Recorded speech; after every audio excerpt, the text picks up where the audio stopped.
With Democrat Mikey Sherrill in Newark on November 1st. She's in a tight race for New Jersey governor against Republican Jack Ciattarelli, backed by President Trump. A new poll shows Sherrill leading by 5 points. And Bruno Mars's debut single, Just the Way You Are, is now the highest certified song in RIAA history. The 2010 hit just went 21 times platinum, surpassing Sunflower by Post Malone and Sway Lee. Get BIN News now on demand 24/7 on the iHeartRadio app.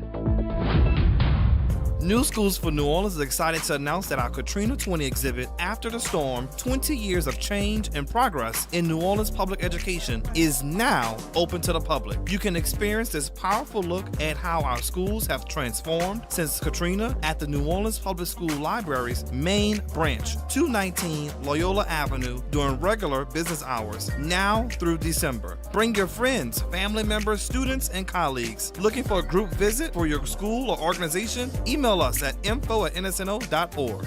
Good morning, Wake Up. The Good Morning Show. Good morning. On WBOK.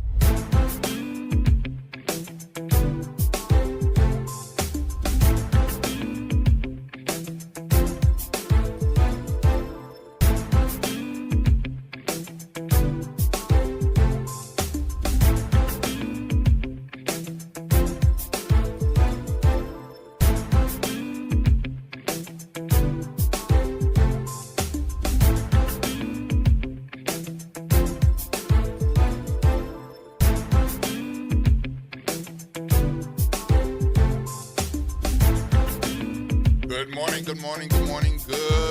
morning, New Orleans, and welcome to the Good Morning Show right here on WBOK 1230 AM.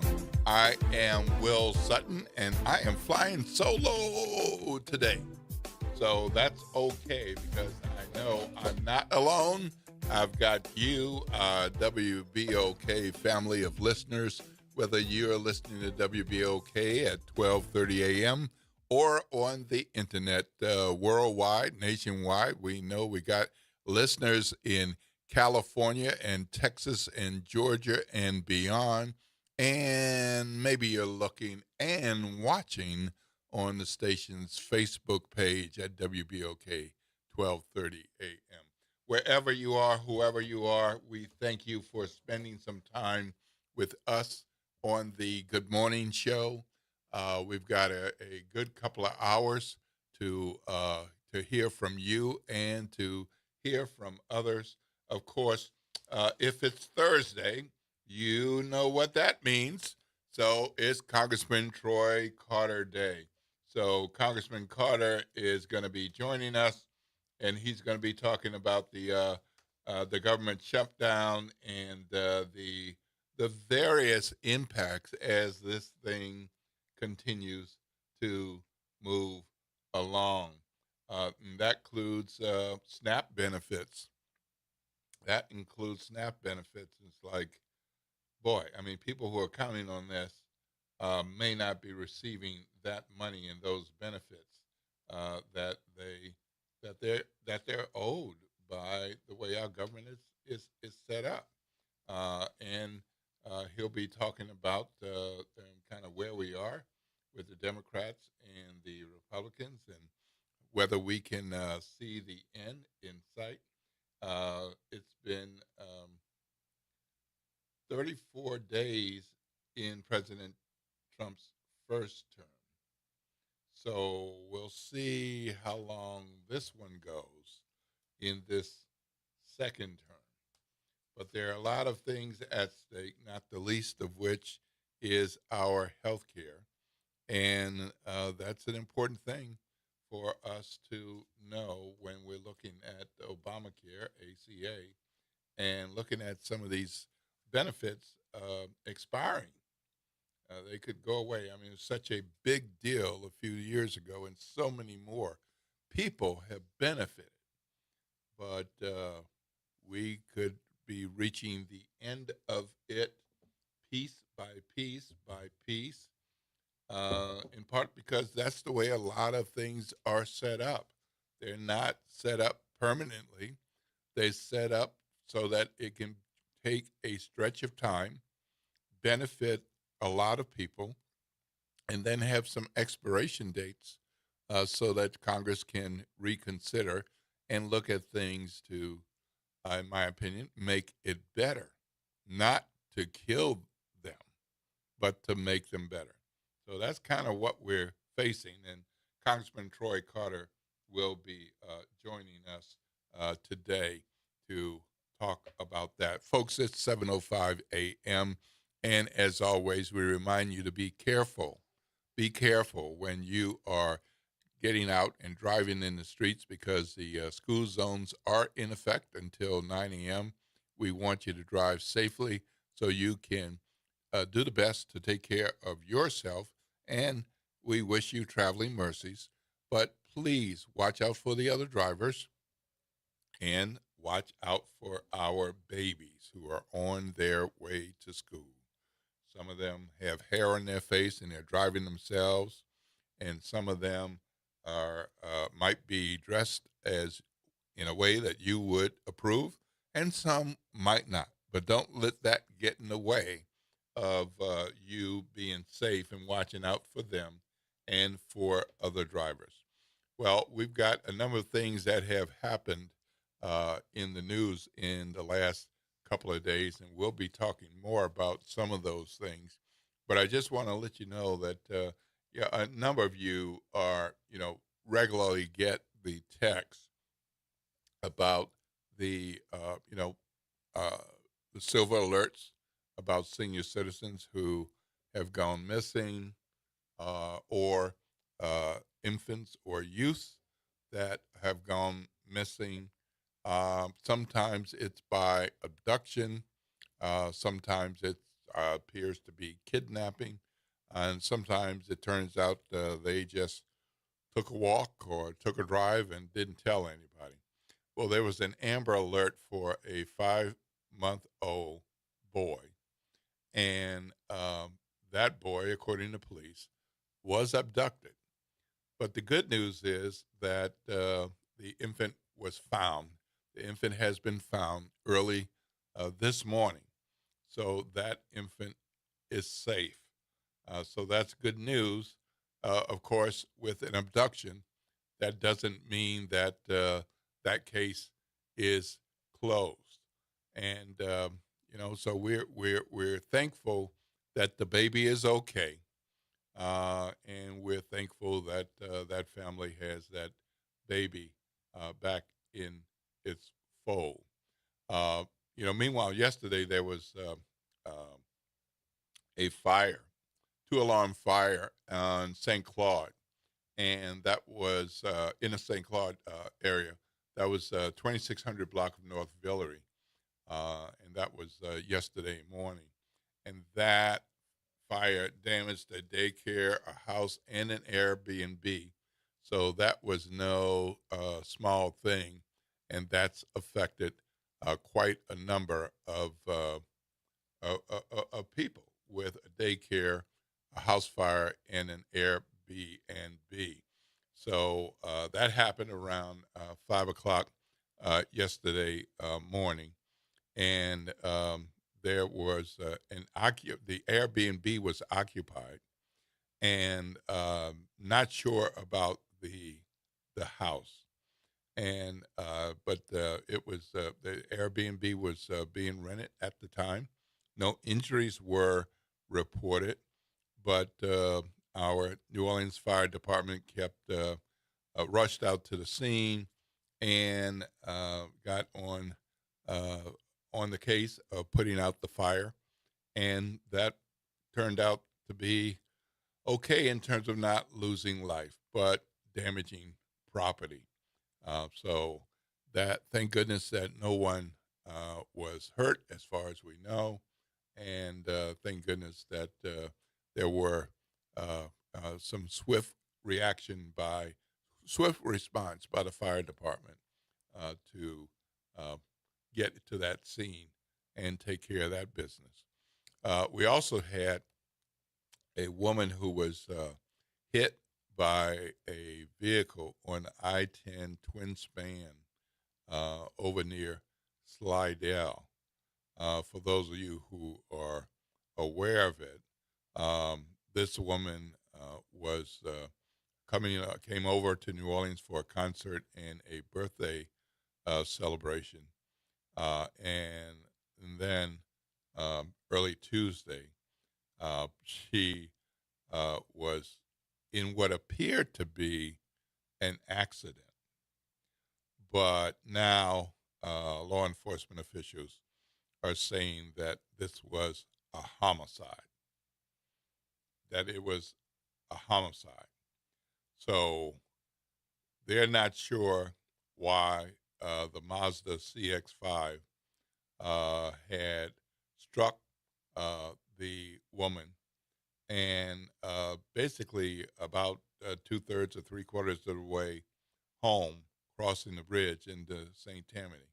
But she was pronounced dead on the scene, and the news release didn't indicate whether the driver of the Mazda was cited for any violations, but they're, of course, taking toxicology samples. And so prayers for that young lady. She was 27 years old and enjoying a good time in New Orleans before, I think, returning home. And not sure why somebody would have the goal of killing somebody on the twin span, but I guess if you're angry enough, it doesn't really matter to you where you can get them. So I hope that the law enforcement officials will be able to get to the bottom of this and pursue the people involved to cause the death of this young lady. We also had a 16-year-old in custody in Slidell after a deadly shooting. So this was happened last week, but there's more reports on it in the last couple of days. So that juvenile is facing one count of first-degree murder, and 2 counts of attempted first-degree murder. That's a lot for anybody, but for a 16-year-old, that's tough. So I'm not sure what this young person was doing, what the young person was thinking about.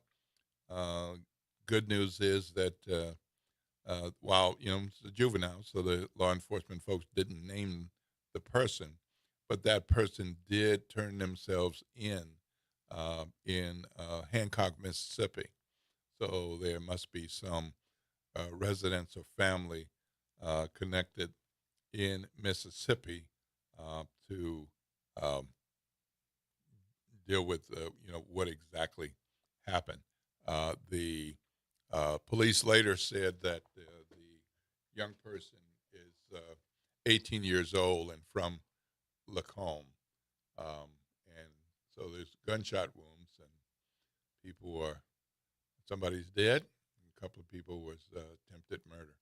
So that, too, is unfortunate. We also had a couple of Texans arrested after road rage on I-10 in Metairie. So we got some of this stuff going on all around. This was a man and a woman facing attempted second-degree murder after the police said they shot at another vehicle during a road rage encounter in Metairie. So this was, I may get these names wrong, but we have some different names sometimes. Talise Jock and Kyandria Berry, Berry, both 33, were arrested in Baton Rouge after being tracked there. And this was happening, the shooting happened over by Clearview Parkway. And a man and a child, 11, were in traffic. Something sparked a disagreement, and so now they're faced with second-degree murder. So there's that police news report as well. And, we had a man killed in the lower Ninth Ward just a few days ago. And that person has been identified by the coroner as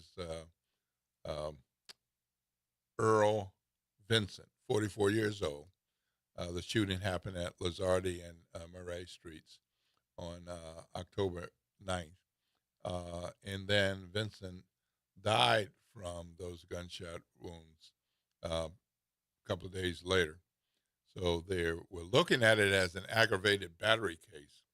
But then the coroner, after examination, said this is homicide. So we have these things that are going on in and around our community. I hope that you all are paying attention so you can take care of yourselves and take care of each other. And as the police chief always says, if you see something, say something, because that's one of the ways that we can prevent situations like this. And if something does happen, bring it to a conclusion of sorts before it can get worse.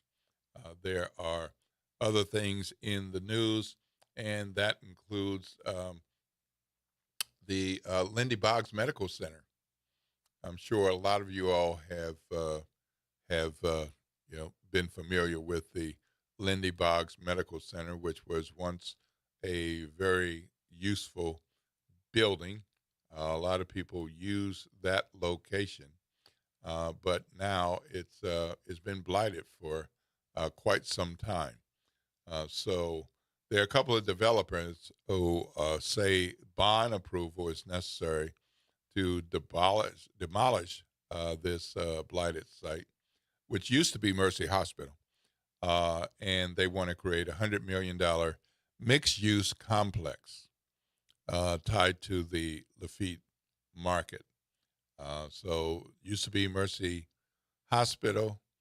They want to build a $100 million mixed-use complex, but they say a bond proposition that will be on the ballot November 15th is necessary to have those bonds approved if they're going to move forward. So that's a 13-acre property, and they have owned it since 2021, but demolition has not yet taken place, and that would be a part of the $500 million bond sale that would help fund citywide infrastructure and economic development projects. So all of that money would not be for that, but this would be one part of what would be funded with that $500 million bond issue. So I bring this up in part because I know a lot of you all are familiar with the old Mercy Hospital site, but you're also familiar with what's been going on in the City Hall, the city of New Orleans, with the deficit growing from about 65 million to 85 million to 100 million, 110 million, now 160 million, and maybe 165 million. And now we got some other money that might be at stake. So the approval of this bond next month is going to be quite important for the city financially to move forward. But it is not something that's going to help with the immediate fix that has to be done.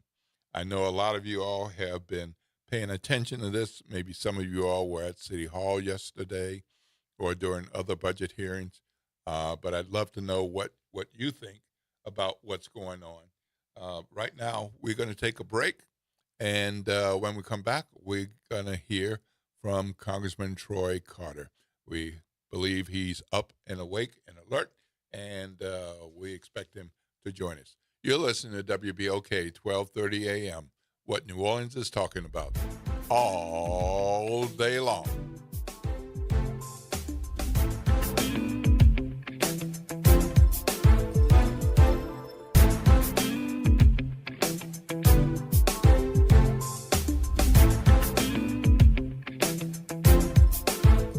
I'm Daryl Forges with WDSU News, and here's your headlines. A 5-month-old baby is safe, but his alleged kidnapper is still on the run. New Orleans Police Department is searching for Braden Nix. Police say Nix is the non-custodial parent of the baby. He reportedly broke into the child's mother's home around 6:30 p.m. and assaulted her before leaving with the child. The baby was found hours later around 12:30 a.m. The mother says she has a protective order in place against Nix. NOPD says Nix is wanted on kidnapping charges and previous charges of simple robbery and domestic abuse battery against a pregnant victim. If you have any information on where Nix may be, call Crime Stoppers at 504-822-1111. The City Council is expected to vote Thursday on whether to ask the State Bond Commission for approval to borrow up to $125 million to help fix their budget crisis. It's essentially a payday loan for the city. Officials blame the cash crunch partly on the city burning through millions in reserves this year and not properly budgeting for overtime. It's unclear if the city can get the money on time or even if the state will approve it, leaving many wondering how long it'll take and if payroll can be covered. And the Pelicans lose their season opener last night against the Memphis Grizzlies. It started great for the Pels, who were up 15 points in the first quarter, but things got messy in the third quarter. And the Grizzlies went on a 19-0 run after halftime. Zion Williamson led the Pelicans with 27 points, but it wasn't enough. The final for Memphis, 128-122. Tomorrow, the Pelicans have their first home game against the San Antonio Spurs. I'm Daryl Forges, and that's your headlines for WBOK, and have a great day. This is the Bloomberg Black Business Beat. One of the most lasting images of former NBA superstar Shaquille O'Neal's playing days is him tearing down basketball rims while dunking like they were made of paper. But today, Shaq wants to build, and he's got a new partnership to do it with. There's a tremendous need in the U.S. for better infrastructure. You know, you see it in your roads, you see it in your airports, your train stations, and I want to help make that change. And, you know, Jack Mel is the partner that can help me do that. That's Shaq speaking to Bloomberg about why he joined forces with Jack Mel Infrastructure. That's an investment firm that focuses on big construction and utility projects across the country. Shaq joined the company as a founding partner and says he's looking forward to winning big in the infrastructure space. Every time I win a championship, it's because I have great teammates. You know, one with Kobe, I'm winning in the broadcast with Charles Barkley. So I want to also win a championship in the infrastructure space. I'm Bloomberg's Justin Milliner on the Black Business Beat. With Fidelity Wealth Management, a dedicated advisor gets to know you and your goals to build a comprehensive plan to help grow and protect your wealth. Backed by a team of specialists, they'll analyze all your accounts, even the ones they don't manage, to keep an eye on taxes and provide proactive portfolio insights that can help you unlock your wealth's full potential. Learn more at fidelity.com/wealth. Investment minimums apply. Fidelity Brokerage Services, LLC. Member NYSE SIPC. At Skechers, comfort is a technology. That's right. You don't just make a shoe and hope it comes out comfortable. It takes research, innovations, compounds, engineering, and so much more to feel so comfortable you'd swear you're wearing pillows on your feet. We have features like Skechers Air-Cooled Memory Foam and fits like Relax Fit, Stretch Fit, Wide Fit, Arch Fit, and so many more to make the shoe feel like it was custom-made just for your foot. Plus, we have hands-free Skechers Slip-ins technology. Just step in and go. Find yours at a Skechers store, Skechers.com, or wherever comfortable footwear is sold. 2517 Bayou Road is the place to be. Nano's Kids Cuisine and Pastries. Sunday nights just got hotter. DJ Wicked's live and Nano's Cajun Cuisine for the throwback. Throw down! October 26th from 7 to 10. Old school hip hop and R&B. Good vibes and WBOK in the building. Don't miss it! Tired of the impersonal, one-size-fit-all style of banking? You deserve a bank that delivers exceptional service and personalized attention to your needs. That's the Home Bank Standard. Since 1908, Home Bank has been a trusted financial partner for businesses and families because we go the extra mile to help you reach your goals. See for yourself why Home Bank is good for business, good for life. Stop by any New Orleans area location or find out more at home24bank.com. Home Bank, member FDIC. You've got responsibilities, but that doesn't mean your dreams are on hold. At Southern University at New Orleans, our evening and weekend college is designed with your life in mind. Finish your degree, start a new one, on your time, your degree, your schedule. No excuses, just opportunity. Visit suno.edu and make your next move today. Making a difference in the community. WBOK 1230 AM. Good morning, Wake Up. The Good Morning Show. Good morning. On WBOK.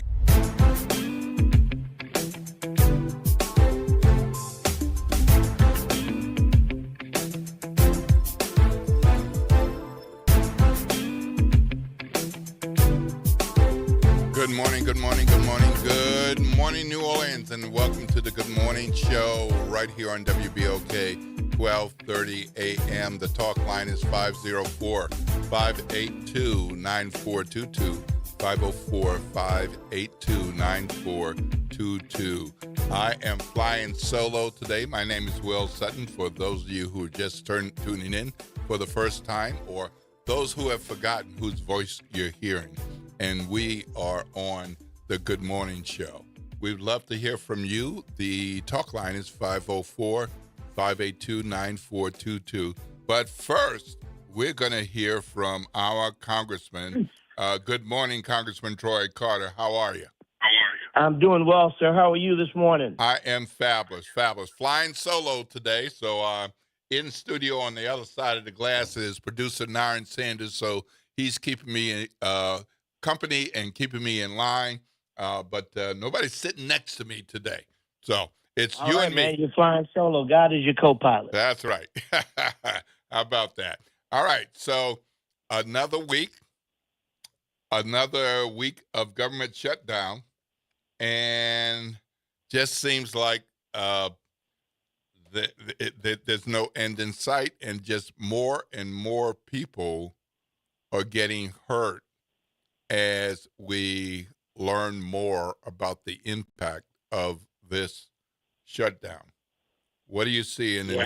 Today is day 23. Day 23 of a shutdown that was and is unnecessary. This shutdown, I'll remind you, the last time we had a shutdown, it was also under the Trump administration. It lasted 34 days. It cost the American taxpayers $11 billion. That's what it'd be. You know what we can do with $11 billion to stamp out homeless? You know what we can do to address mental health concerns in our communities with $11 billion? You know what we can do to level the playing field for minority businesses to have an opportunity to have capital to start their businesses, to maintain their business? $11 billion can go a long way to educating a lot of children, a lot of issues that can be addressed. Yet, this Republican shutdown is yet causing more pain for the American people. There's no rhyme or reason to it. The Republicans have taken a position, my way or the highway. Who ever heard of not wanting to negotiate? Who ever heard of not wanting to deliberate, to debate, to compromise? The very nature of a legislative body is to deliberate, is to debate, is to compromise, is to negotiate. Yet under this current leadership, those democratic principles seem to be history and not current. This president has made it very clear. He absolutely flourishes on chaos. And exacting pain from the American people is something that he seems to enjoy. He's literally ripping our country apart. He's literally ripping the White House apart. The entire east wing of the White House is no longer there. Imagine if someone was able to do that, all while TSA workers are going to work and not being paid, all while our military is protecting our flanks, but they aren't being paid, all while critical services of the federal government are not being available for the myriad of people who need resources. When my office calls to look after or to address the issue that a constituent has brought to us, we can't get through to the federal government lines because they're shut down. This is unconscionable. It's unacceptable. It's un-American. We as Democrats stayed in Washington the whole time leading up to the shutdown. We said, we don't want to shut down. Meet us at the table. Let's talk about what we have to do to get a real budget, not this temporary budget stuff that you guys like to have. The American people deserve to have stability. And this piecemeal way of doing it is nothing more than hand to mouth and keeping control of the American people. American people deserve better than that, and we'll continue to fight to make sure that these things are addressed for them, that the ACA tax credits that are so critically important to the American people are not ripped away from them. ACA tax credits provide the resource when we have people who just barely make too much money to access Medicaid, but don't make nearly enough money to pay for health care. The ACA tax credits meet in the middle and help provide a gap to help them be able to afford their health care. This impacts working people that go to work every day, small business owners in every race and every background will be hurt if these tax credits are allowed to expire, which will happen on the 31st of December. We cannot let this happen. We have to continue to fight to make sure that the health care for the American people is affordable and reachable. Well, just recently, there were some moderate Republicans urging some extensions with fiscal responsibility. Just a day or two ago, do you see that as a little bit of a thaw, or not likely to have any impact? No, I see it as progress. It is demonstrative of the fact that we're on the right side of history. It's demonstrative of the fact that this is impacting, as we've said all along, not just Democrats. See, sometimes Trump thinks that his hammer only hits Democrats. We have to constantly remind him that you're the president of the United States of America. You're not the president of the Republican Party. You're the president of the United States of America. Mike Johnson, is Speaker of the People's House, not the House of Republicans. We have a responsibility to the American people, notwithstanding what party we belong to. And it's high time that these guys start realizing that. They've got to step up and do their jobs for the American people. And more Republicans are now starting to see just how bad this is. Why? Because they're starting to hear it from the people back home. The people in their constituents are saying, wait a minute, man, you're cutting Medicaid. I didn't realize I was on Medicaid.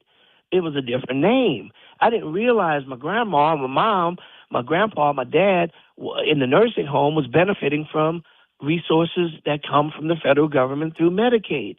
See, sometimes it's called different names in different states. They're starting to realize, wait a minute, this hammer's hitting us. And then they start realizing, wait a minute, you're going to get rid of the ACA tax credits? What am I going to do? I won't be able to take care of my child who is severely disabled that requires around-the-clock care. This is going to negatively impact my bottom line. I won't be able to live. And now people like Marjorie Taylor Greene, one of the most staunch supporters of Donald Trump, is now saying, whoa, pump your brakes. We can't do this. This is wrong.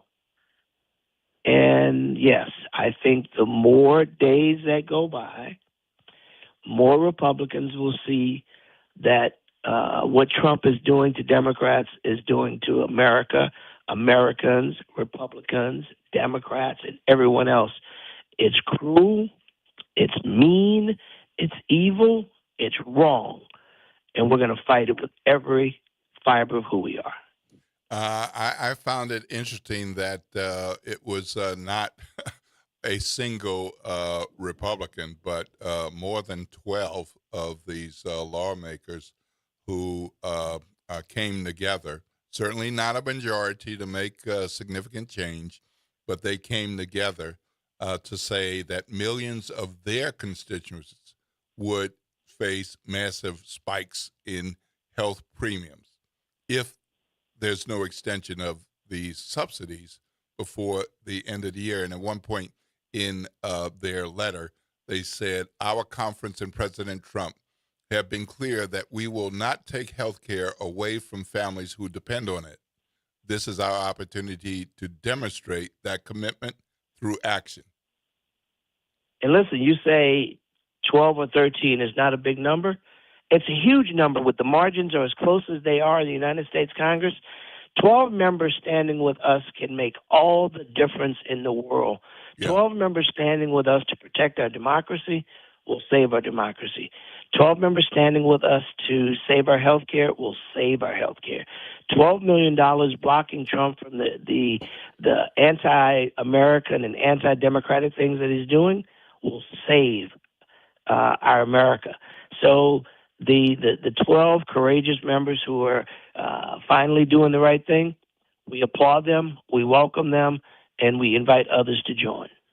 Yeah. So, that's one of the things that I hope the president is hearing in one of his ears, if not both of his ears. But meanwhile, we know that there are some significant conservative organizations that are saying, don't do it, including the Americans for Tax Reform and Club for Growth and Americans for Prosperity, and they've been very fervent in their position that this is not the time to do that, just fund the government. So I know what ends up happening is reality starts to sink in. When people speak their rhetoric and they are filled with propaganda and they're speaking from the talking points from some far right talking head that doesn't have the pulse, the feel, the passion, or the compassion for the American people, for people at their kitchen tables, for people who are struggling to keep the lights on, literally, to feed their families and to keep their families healthy. They live in a world that's not subject to the same frailties that most of us are subject to. So they don't care about clean air because they think they don't need it. They don't care about clean water because they think they have filters. They don't care about safe streets because they live behind the sanctity of security and armed guards and $1 million and $1 billion of comforts. They don't have the same fear about what's going to happen if my child can't get to school or if the school is not safe because of active shooters. They don't care because their kids are not subject to that. Most of us in America, we have to deal with all of those issues. So their world is quite different until they start hearing from the people that make their way of life possible. And that's what's happening with those 12 or 13, and I say a whole lot more. And the others, I suspect, will start to find courage also to stand up to the schoolyard bully and say enough is enough. Well, the president of these United States has not been talking with Senate Minority Leader Chuck Schumer or House Democrat Hakeem Jeffries since before the government shut down some weeks ago. But now some GOP congressional leaders like Jeff Van Drew of New Jersey was on CNN the other day, and he said something like, the speaker is doing a great job, but we need Trump. So can the president make the difference? But if he's not talking to anybody, how is he going to make a difference? The president makes the difference because the president is the one that's really pulling the strings. With no disrespect to anyone else, here are the brass facts. The president is setting policy for the United States Congress. The president is setting policy for what Republicans do. Democrats are attempting to set policy for the American people. There's a big difference between those. So can the president make a difference? Absolutely. He can make a huge difference by weighing in and giving them direction, because that's what they're waiting on. They're waiting on a direction from the president of the United States to say, this is what you should do, this is where you should go, this is how you should do it.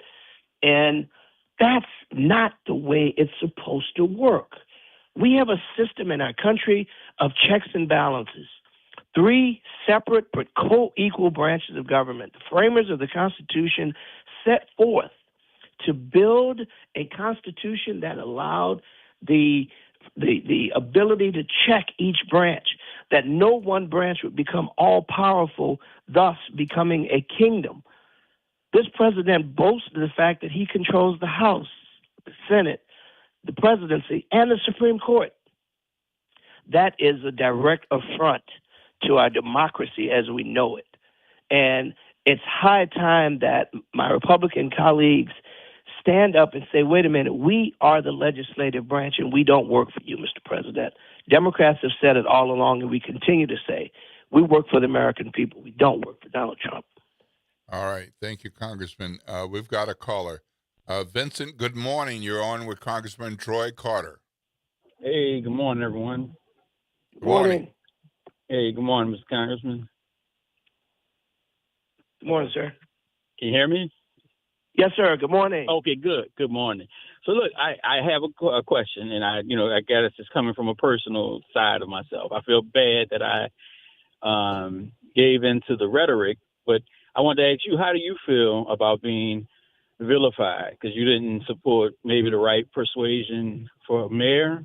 And I hear you speaking now, and it's like, man, I thought a little ill of you, but you're very well-rounded, and you are aware of the plight of blacks and poor, and you're speaking for all people, it seems. So, I just want to say I fell victim. I apologize, but I just want to know, how do you deal with the ups and downs of being mischaracterized and misrepresented sometimes by some actions you may or may not have taken?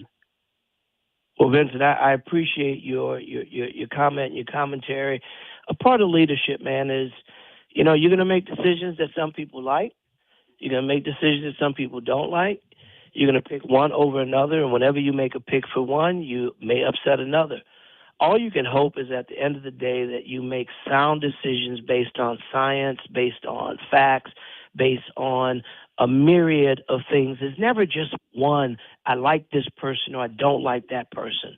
There's so many different moving parts. And from where I sit in the United States Congress, we're dealing with things on a national, international, global level. So from the very macro to the very micro, you got to make decisions. And I pray hard, I work hard, and I make my decisions based on information that's available. And sometimes people like it, sometimes people don't. But leadership is not about just doing what's popular, but doing what's right. I wake up every single day, brother, and I fight for all people because I believe that is what I'm blessed to do. That's my oath of office. And someone once said, if you find someone that no one ever disagrees with, that means they're probably not doing anything. So there are going to be times that we disagree, that people disagree, but the passion and compassion I have for the American people, and particularly the people of New Orleans and Louisiana, is unquestioned. And thanks for recognizing the complexities of decisions that you make, and they're made on all sorts of reasons. And I stand by those decisions because I believe that it'll be the right ones. Thank you. Thank you very much. All right. Thank you, Vincent. Thank you for calling. Congressman, we've got a Facebook Live question from Gloria. She wants to know, why can't President Trump be stopped? Talking is not enough. What action can be done before his next takedown of American freedoms? Unfortunately, talking is something that must happen because we don't have the votes.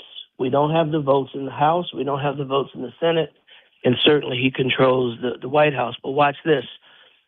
Long before we ever had Troy Carter's in Congress, long before we ever had Barack Obama's as president, long before we ever had leaders that looked like us in the way of African American and or Democrats, we had our voice. And we have to lean back on that which brought us here, our ability to organize, our ability to fight. Even though we don't have the votes, we still have our voice. And we don't have to roll over and give in to this tyrant, to this person who wants to roll back our rights. So what can happen? What can happen is we can continue to show up, to show out, to get to the voting polls every single time there's an opportunity, because Donald Trump would not be empowered to do the things that he's doing to us if we'd gone to the ballot box. He would not be president. He didn't win by a big margin. He won because so many of us stayed home. And after each election, and we look at the results the next day, we find out that in this case, nearly 60%, better than half of the eligible voters, did not vote. And they bank on that. Those that want to take away our rights, those that want to turn the clock back, those who want to turn rights against women, against minorities, against lesbian and gay and LGBTQ members of our community, against Asian and Hispanic, those people, they celebrate because they are winning when we aren't voting. So a big part of that is we have to stay engaged. You often hear me talk about the 3 C's, the Congress, the courts, and the community. The community has to be our partner, and we have to work together to continue to educate each other, to defend each other, to lift each other up, and to as best we can, stop the hate game. Stop hating on each other. Stop finding ways to always be against each other. We're fighting each other while the world is running away with our rights. We have to learn to look inward and let the petty jealousies and the petty hates and the petty tricks against each other, recognize those are tricks of the devil to divide us. As long as we're divided and we're fighting each other, we can't fight our common enemy. Okay. All right. Well, thank you very much. And we've got another caller. We've got Reverend Calhoun. Good morning. Good morning. You're on with Congressman Troy Carter. Good morning. Doc, I'm interested in the congressional redistricting of the maps. From your standpoint, it looked like they want to get this done prior to the midterms, right? Yes, sir. How do you see this really impacting us now? Because if they get rid of congressional districts, using race as a factor in creating congressional districts, how soon do you see this really impacting us, if you see it impacting us at all? If the Supreme Court gets rid of the Voting Rights Act of 1965 or removes or modifies Section 2, which prohibits the discriminatory practice of gerrymandering maps to give us defense against maps that are discriminatory against minorities. If this happens, it will set us back, nearly back to 1965. We will lose up to 30 seats that are held by minorities in the United States Congress. Louisiana is but one, but the issue is far bigger than just Louisiana. It is all over the country that this could have impact. We could end up with zero representation in our Louisiana delegation. Our Congressional Black Caucus can go from 62 to 30 overnight. So this notion that we live in this so-called colorblind society, I want to know where is that? Because it doesn't exist. So you're saying so what we have to do is the only thing that today in the state legislature today they will be addressing a bill, and the bill is intended to push back our primaries to wait to see what the Supreme Court does. Instead of letting our maps go as they are, let the elections be as they are. These maps were drawn. We have 2 seats in Louisiana. We deserve to have 2 seats in Louisiana. We should keep 2 seats in Louisiana, and there should be no departure from that. But Donald Trump has made it very clear, in order for him to defend his big, ugly bill, his big, ugly law, he knows he can't defend it at the ballot box, so the only way to change it is to try to take away African-American votes to make it easier for him to continue to control the United States Congress, because he knows that we will not allow him to do the things he's doing once we're back in control. So then how do we, Congressman, really educate people to understand what's being taken away from them? A lot of people still not realizing what doors has been closed since Trump been in office. This man has no compassion. He really don't care what happened to people. All right. When when you said about you were trying to feed TSA workers and they sent a letter to stop that, that tells you just how evil this administration is. What I'm trying to understand is what is it going to take for us to come together to really understand the danger and the damage that's being done to people, black, white, green, or purple. What damage is being done? Because I don't think people understand it, I guess, until they come knock on their door and see what's happening. I just believe that there has to be some way for us to educate everyone on what the real dangers of what's happening now. Because I speak with a lot of people, and they still don't get it. I think that's Rev, what we're doing right now is right. A huge part of that. Thank God for WBOK for creating this forum that we're able to have this discussion. I encourage more people to tune in to listen, because this is a station that cares. It's a station that gives the voice to the voiceless. It's a station that gives an opportunity to be informed. And Rev, you do it every day. If we can take everyone and deputize them as you do, because I know you're out there, you're in the community, you're in there and you're talking to people about substantive issues, yet we still have people that don't vote. Yet we still have people that don't participate. I'm watching people sit in lines to get food. These folk across the street from a church, they start at 9, and by 10 o'clock they are out of food. You know what I did yesterday, Rev? I spent the day at Second Harvesters packaging boxes of food to give to families. We did 12 pallets of food to package with rice and beans and cereal and vegetables, canned vegetables, to package and juices to give to needy families, because with SNAP benefits being under attack, the governor released yesterday that November 1st, SNAP cards will not be reloaded. Never mind, the federal government has a $6 billion reserve to address that. Do you really see this going past November 1st? The shutdown going past November 1st? I hope and pray it doesn't. But remember, last time Trump was president, it went 34 days. We're on day 23 right now. It cost the taxpayers $11 billion. I think and Trump, there's no way to bring him under control on controversy. Giving away money.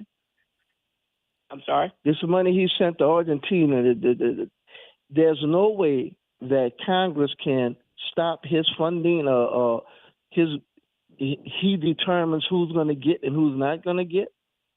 We have no voice. Congress have no voice in this anymore. If the Supreme Court allows him, and that's what's happening, we know that Article 1 of the United States Constitution spells out the powers of Congress. The powers of Congress are very clear. We have the powers of the purse. Yet this president is ignoring that, and our only mechanism to push back is the court system, and the court system appears to keep giving him passes.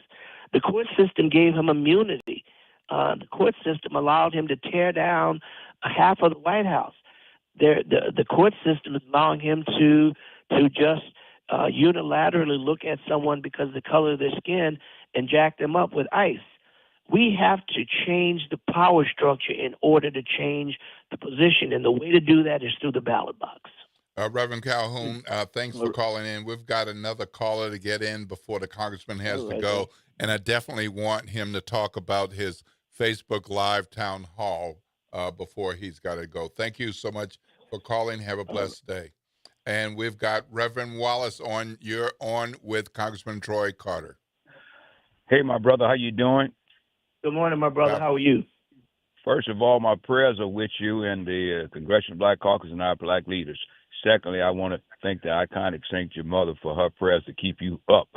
I want to say I talked to Randall Gaines, and I was running to him that I know we look like we're going to lose these 2 seats, but I think we in the state of Louisiana could get in front of that before it happened. I think if we can get all of our black leaders, clergies, moderators, political leaders together and meet with the governor and this lady, Ms. Morrell, and Cam Hendry and Talbot and all those guys in Baton Rouge. I just believe that if we put the right people at the table to make dialogue, we can get something done. We might have this thing happen with the Supreme Court. I don't think they're going to kick it out all the way, but I think they're going to make that race a colorblind thing. You know what I'm saying? But I just think that we can save your seat and seat. We can get together and do something that's reasonable. I think it's pressure. I think when clever minds come together, we can sit at a table, we could disagree, but we could come to the conclusion that it's for the betterment of all the people. And I think there are white folks out there that will support having these two congressional black seats to represent African American. So is any way that you can start getting with leaders to see if they can meet with the governor before this thing happens in the Supreme Court, and we have a horse before the court of instead of following the court, we can get together and we can work on a local level in the state and draw this map with honesty and dignity. Even if they go that way, we still can save our district. And it's a historical district you're in, so I can't see that district being gutted completely. I may not know you're more astute than me in that area, but I just think if we put some pressure down in the state, we have a large population here. And I think if we get the right leaders together and the right influential people together, we can come to some kind of conclusion. We'll get a fair shake from the state when they redraw this map. Is that possible?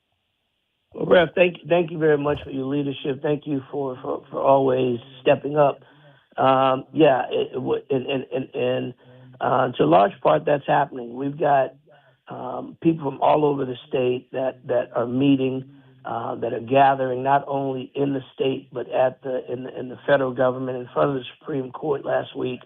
We had hundreds of people outside from all over the state while the arguments were being held inside in defense of the Voting Rights Act.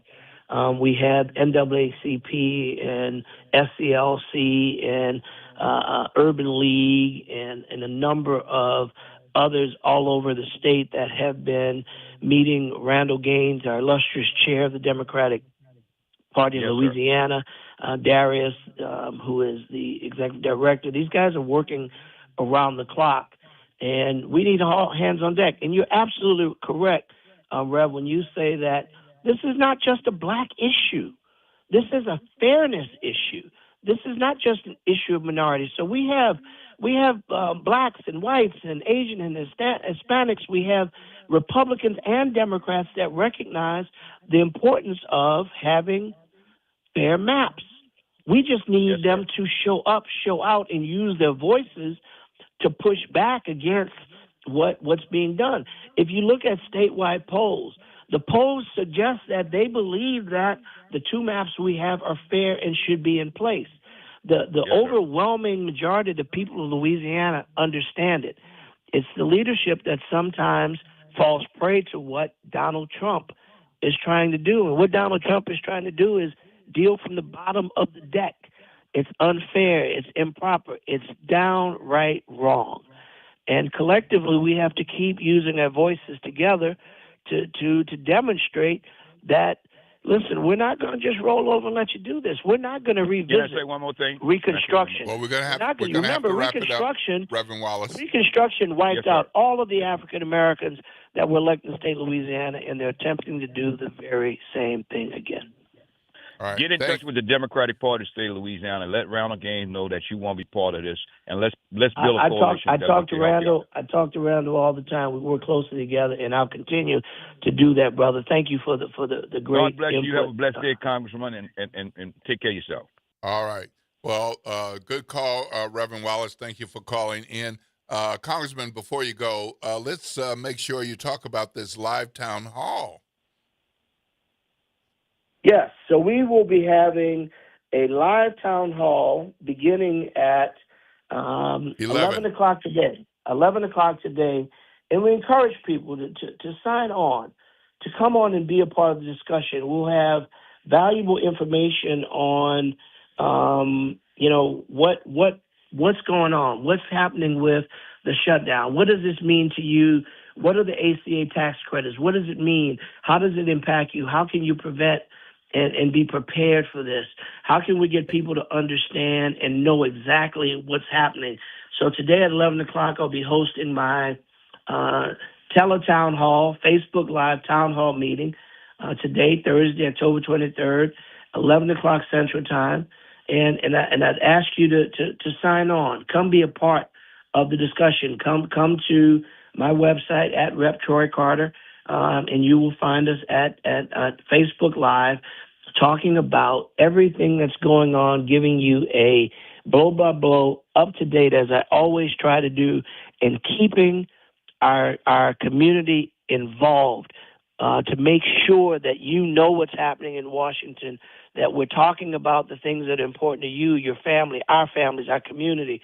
So I encourage you to please take a time and come be with us. You know, yesterday we were at Second Harvesters providing for boxing up food for families that will help in the crisis of SNAP benefits being shut down. I've been feeding the people at TSA all week because TSA workers are not being paid. So every day I've gone out to provide free lunches. TSA, as was alluded by the call a moment ago, TSA tried to block me. I notified the press. TSA reversed their course and said, okay, go on and you can do it. Demonstrating we don't have to accept no. We have to be respectful. We have to be powerful. We have to be strong. We have to be lawful, but we cannot quit. All right. Well, thank you so much, Congressman Carter. We know you have a busy day ahead of you, but including that town hall today at 11, so people who have more interest in hearing more about what's going on from you or have want to get more information, they can tune in at 11. Thank you so much for your time. Keep fighting for us. We're watching. We look forward to the end of this government shutdown with not just a thaw, but a full examination of ACA in particular and all of the other pain that people are feeling, so that we're not having a temporary solution, but a more permanent solution to health care, and then looking at government funding overall. Thank you so much, Congressman.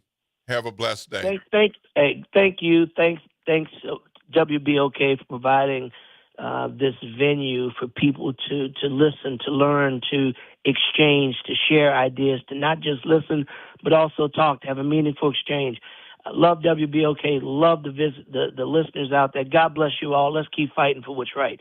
God bless WBOK. God bless America. All right. Thank you, Congressman. Have a blessed day. All right, folks, it is 8:03 a.m. You got somewhere to be at 8:15. You might want to get moving just to make sure you can drive safely. Watch those babies and watch yourself and the other drivers. When we come back after the break, we're going to talk more about the news you want to know, might want to know, should know.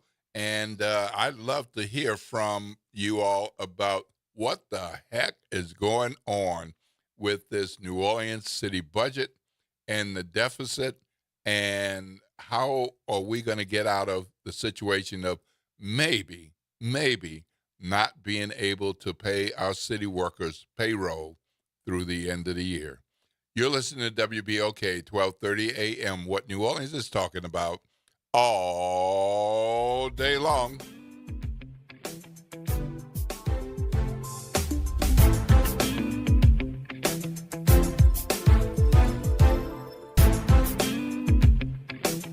This is your news update for WBOK from WDSU. For all your news and weather, watch WDSU News, New Orleans' leader in live, local, late-breaking news. Today at noon and 4 p.m. Another seasonal day is ahead. Lower humidity sticks around. We'll see a few more clouds for today. Highs about average, looking at the upper 70s to the lower 80s for us. As we do enter to tonight, another chilly night up ahead. Lows into the 50s and 60s for us. And then for Friday, highs will return back into the low to mid 80s, but weekend rain chances will arrive. From the WDSU First Warning Weather Center, I'm Raven Richard. A message from the community scientist. Do you live or work in St. James, St. John, St. Charles, Ascension, Calcasieu, Baton Rouge, or St. Bernard Parish? You may be exposed to harmful chemicals like phthalates, BPA, and flame retardants found in everyday products but linked to serious health risks. That's why the Community Scientist, a program of Rise St. James, brings you clear, science-based facts that protect your health and our environment. Stay informed, stay empowered. Visit risestjames.org today. Meet Leanna, a part-time chef and full-time mom. In the past, Leanna didn't have health insurance because she didn't think she could afford it. What she didn't realize is she qualified for Medicaid. She loves the coverage and peace of mind that comes with high-quality care. The kind of care you get with Healthy Blue. This is Medicaid, and it's for more people than you think. Maybe even you. To see if you qualify, go to myhealthybluela.com.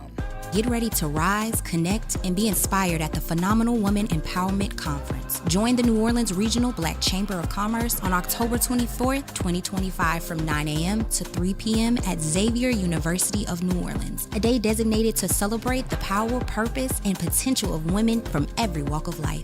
Let's honor phenomenal women making phenomenal moves, because when women rise, communities thrive. Learn more by calling 504-343-1138. Hello, I'm Gary Clark. Please tune in to Dr. Clark 101, The Living Classroom, which is broadcasted weekly every Wednesday at 12:30 p.m. on WBOK 12:30 a.m. on your dial. And as always, it's been a pleasure.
And welcome back to the Good Morning Show.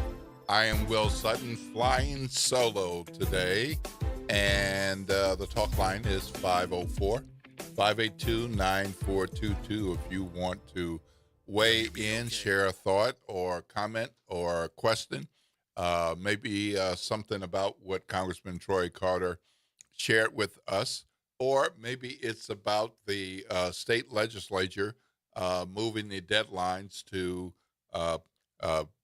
deal with the redistricting of our congressional districts, or maybe it's about the city budget and the terrible situation that we are in. Following up on something the congressman was talking about before he had to move on with the rest of the day.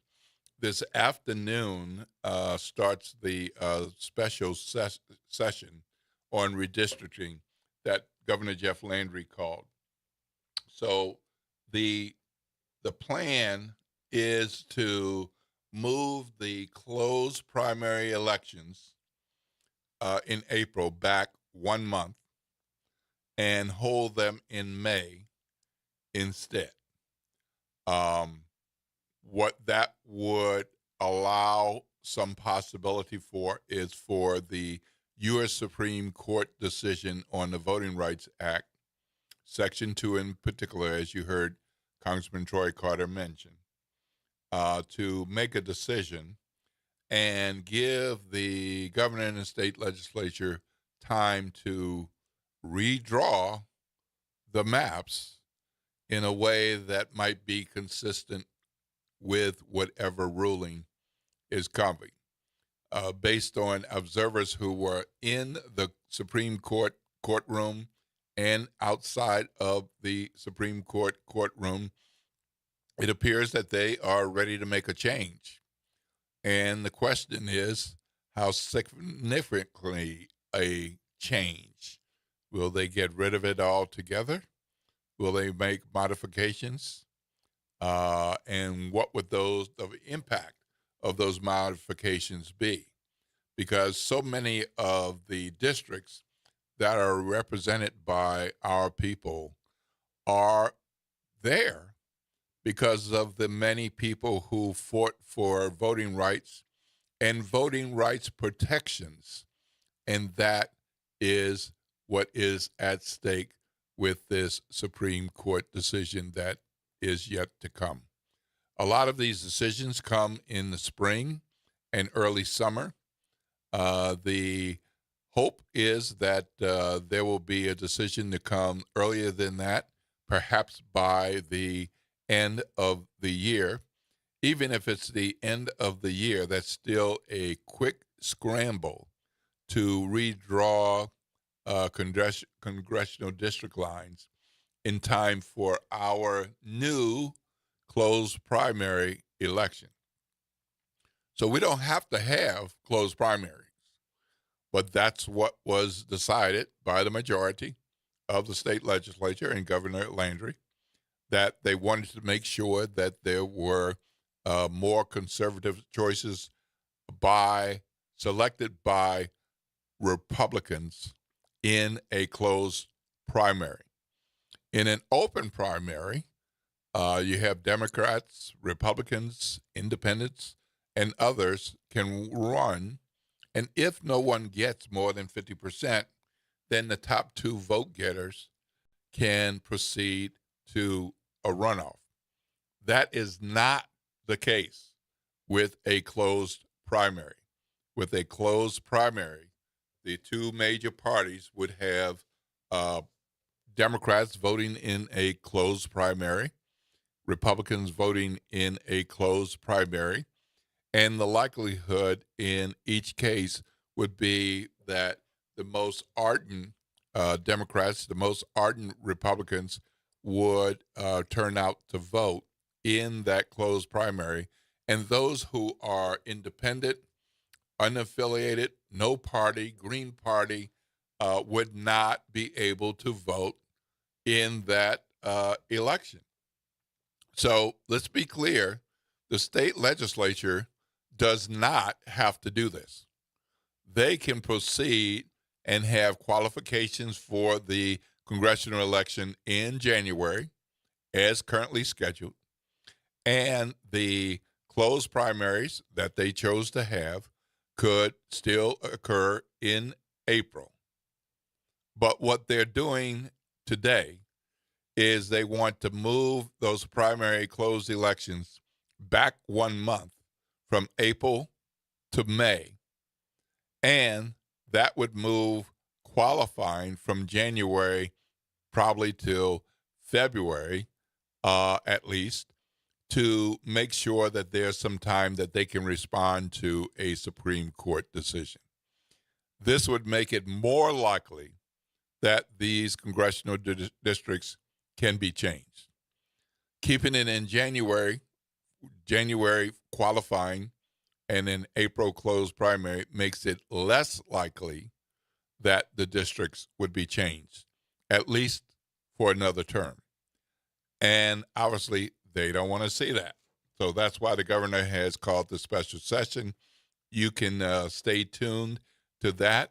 The legislative special session starts at 2 p.m. this afternoon. And then the Senate considers two specific bills at 3 p.m. And that starts the process with this special legislative session. So be aware of that. For those of you who have the time and the interest, go to the state legislative website and look up the hearings, and you can tune in and see what they're saying or what they're not saying. But meanwhile, in New Orleans, we've got some craziness going on with this city budget. And it's most unfortunate, and it is pretty crazy that we are at a point where we're now talking about the possibility of not paying city workers for the work that they're doing. Not paying city workers, furloughing city workers, some people losing their jobs, all are possibilities. Doesn't mean this is exactly what will happen, but it means that we are in such dire straits that the city leaders have to look at the possibility of a municipal payday loan. Now, those of you all who are familiar with payday loans, you know when you rush out and get a payday loan because something's got to give, you need some money and you need it quickly, you're not going to get a great interest rate. So whatever money the city borrows, and there's some conversation about borrowing $100 million, that's going to come at a hefty cost because a individual payday loan is expensive and a municipal payday loan is expensive. So whatever money would be borrowed, if it is borrowed, would come at the cost of whatever that amount is, plus. And that might sound like a unfortunate but good solution so this doesn't happen, but I don't think it can work that way. Because if you're doing a payday loan as an individual, you know there's some paperwork you have to go through. And there's more paperwork if you are asking for $10 or $100, $150, $500. The more money you want, the more they want to know how they're going to be guaranteed to get their money. So with the type of budget hole that we're facing, $160 million projected deficit for this year at this point, and even some higher estimates are being discussed, it doesn't make the city look good in the case for borrowing money to deal with this budget mess. Meanwhile, we got city workers who are expecting paychecks, and we don't know whether they can be paid because looks like we might not have enough money, at least not through the end of the year. So maybe they might get another paycheck, but the city leaders have to make sure that there's enough money to pay for that paycheck and then maybe another. So there should be several more paychecks coming for these city workers, but a lot of what has happened is based on lower than expected revenue and overtime.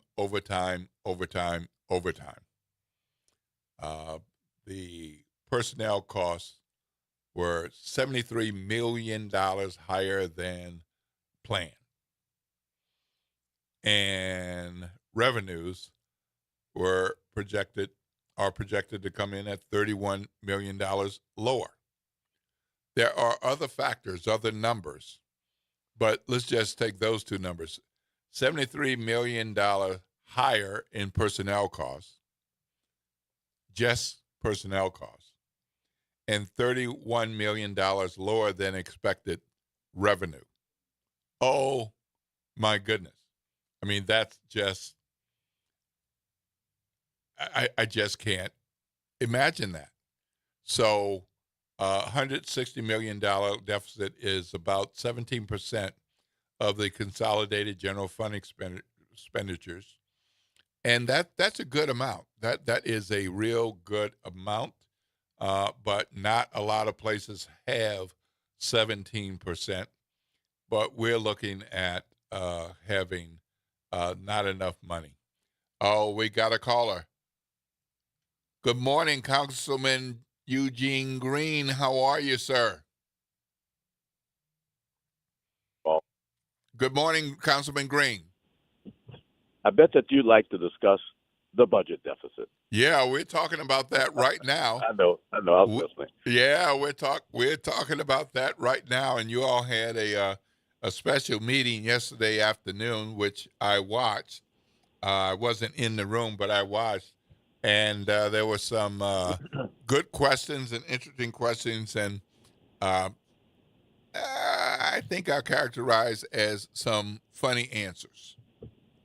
Because it didn't seem like we got to a place where it was clear what all happened to get us to this point and our options for getting us out of this mess. You were there. All right. You were there. Yeah. You were part of it. What's your take on where we stand? And have been part of it, from the beginning back in February when I asked questions when it was suggested that we didn't have the cash flow to make a certain payment that was necessary to the school board to settle an obligation to the school board. I asked back then if we had concerns now and we had just passed a budget that was effective January 1st, what assurances could you give me that we'd be able to still make meet our needs without having to make drastic cuts, and also that we'd be able to go forward with the rest of the year? If you would check the tapes, you'll see that I was told that that won't be a problem, that we also will be able to maintain our fund balance because those who are involved with the bond industry want to see some sort of available cash in the form of a fund balance. At the end of the day, there was information that was not shared with the city council. But I'll give you an example. If you give me just a couple of minutes, when we budget, and that budget includes certain line items. For the entirety of last year, for example, we budgeted $45,000, or if that number is incorrect, you can just correct me, but it was something small relative to what we spent. Now, granted, there were very significant incidents, mostly the terrorist incident that took place on January the 1st, which meant that for all of our future activities, such as the Super Bowl, it was a Super Bowl year, such as the Mardi Gras, we also had a snowstorm, extraordinary. So there was a lot of other work and a lot of other spending that took place, not saying that it didn't have to take place, but in terms of the overtime and other line items, we should have been adjusting the budget during the year. We also lost money because the state changed certain laws relative to traffic camera revenues and the like. But the bottom line is that there was almost a terrible storm. I hate the word perfect storm because then it sounds like that's possible, but a perfect storm of a collection of activities and things such as the terrorist incident, the Super Bowl and Mardi Gras.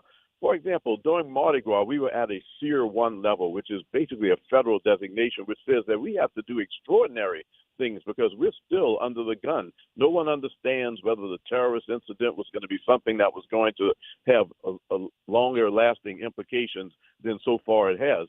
So there were things that we had to do that involved expenditures that we needed to account for.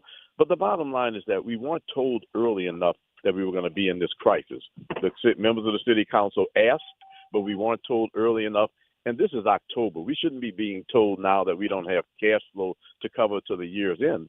Because honestly, had we been told that in June, when a memo was sent out from the city attorney to the chief administrative office to at least one department of government saying curtail overtime because we basically don't have the money, we would have made the adjustments that were necessary. It might have been some austere adjustments, some changes that would have made folks uncomfortable. But the bottom line is that we weren't given an opportunity to make those adjustments until now. Those adjustments could include revenue enhancements, trying to get money from somewhere else, lobbying more strongly to the federal government to give us the money.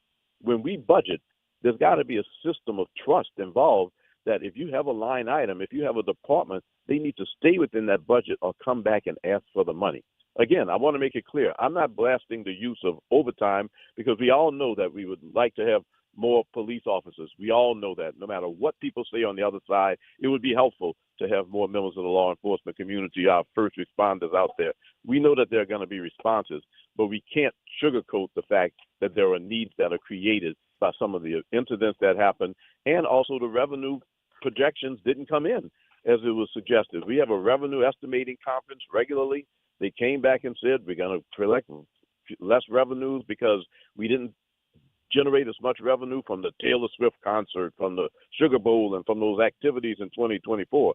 Well, that means you have to make the tough choices and the adjustments, and we weren't really given that opportunity.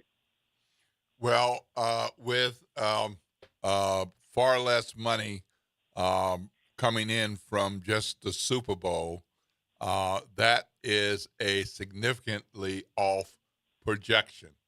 So I don't understand. Such an incredible amount of it is overtime due to the status change following the terrorist incident. Yes, but but on the revenue side, we were expecting to make much more money from hosting the Super Bowl, and our projections were far off. What I don't understand is how were the projections so far off, given that we've hosted Super Bowls before, given that any city or region that hosts a Super Bowl, they have revenue projections, and then we have the history of whatever is the reality of what actually were the financial benefits for those cities or those areas. So there's history to look at, and not just being caught up with making up a number that we hope will come to fruition. So how could we be so far off on just that? You mentioned a number of things, but just that, how could we be so far off? Because there's always hype regarding those major incidents. It's always reported that the city generated $300 million in revenues from the Super Bowl. Well, for example, that doesn't come to the city of New Orleans, and many times those numbers don't pan out because people either don't don't spend as much as we think, or there are just some other factors. Maybe not as many people come and stay in the hotel, so we can't generate the revenues from the amusement tax, the hotel motel tax. I'm sorry. The bottom line is that many times you get hyped. It's the Super Bowl. I mean, we wanted the Super Bowl to generate a lot more. It turned out that it didn't. We also thought that 2 nights of Taylor Swift concerts were going to generate revenues that were going to take us through the end of the year. It didn't, because not as many people probably came and stayed in the hotels or the variety of things. We unfortunately have to live off projections. We have to. At the end of the day, on January the 1st, we don't have any revenues in for the year. So we have to live off a series of projections that tell us what we're going to be able to spend. At the end of the day, the administration looks at potentials, and we have revenue estimating conferences where we make adjustments. So, Will, what you say is in fact the case, that we collected a lot less in terms of a city from the Super Bowl than we thought we would. But that's why you have revenue estimating conferences to come back and say, well, based on what just happened in the first quarter, we project a deficit by the third quarter. Those things didn't happen. And plus, let me add a couple of things, too, because I want the public to know. One of the reasons that we don't generate as much revenue is because when the assessments were raised by the assessor, or some were raised, most were raised, some were reduced, but at the end of the day, those assessments made a lot of people alarmed. And they said, well, we can't raise taxes. And organization by organization, by person, by individual came down to the city council and testified and said that we should not raise taxes. And the city council did not roll forward the millage. Millions of dollars would have been available because we were interested in satisfying our concerns that were being expressed by those who said insurance was too high, we can't take another tax on. But the funny thing that I found out is that some of the same organizations that asked us to not raise taxes are asking us what we're going to do to spend more money with them to help them to achieve their goals. We're never going to get to the point where, I guess we're at that point now where the increase, the lack of an increase in taxes, plus the reduced revenues available from the state, plus federal reimbursements. We can't get federal reimbursements right now because guess what? The city of New Orleans is not shut down. The federal government is shut down. And that is part of the reason that we also have a cash flow problem. So when I use that term perfect storm, everything that I've just mentioned to you, anyone who wants to take notes is part of the reason. But what should have happened was that we should have been told as a city council, the budgetary arm of the government, that we need to make adjustments.